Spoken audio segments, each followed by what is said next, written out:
जीवन दौड होइन भन्ने वाक्यले भन्न खोजेको अर्थ के हो भने तपाईँको अस्तित्व निरन्तर तुलना, प्रतिस्पर्धा र हतारमा बिताउनको लागि बनेको होइन। यसले यो सम्झाउँछ कि जीवन व्यक्तिगत यात्रा हो जहाँ कसैले जित्दैन र हार्दैन पनि। यसले गति, दबाव र प्रदर्शनभन्दा उपस्थिति, विकास र प्रामाणिकतालाई प्राथमिकता दिन प्रोत्साहन गर्छ।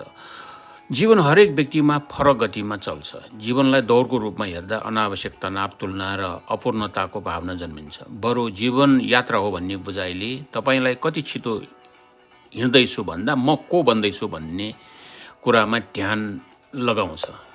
जीवन दौड होइन भन्ने विचारको एउटा महत्त्वपूर्ण पक्ष हो बिस्तारै जानु नै बुद्धिमानी हो। प्रकृतिले नै सिकाउँछ कि अर्थपूर्ण विकासका लागि समय चाहिन्छ। रुख, नदी, ऋतुहरू आफ्नै लयमा बग्छन्, तर तिनै लयमा उनीहरू फुल्छन्, बढ्छन्, परिपक्व हुन्छन्। मानिसहरू पनि निरन्तर तीव्र गतिमा बाँच्नका लागि बनेका होइनन् र शान्ति भएर बाँच्नु हो। धन्यवाद।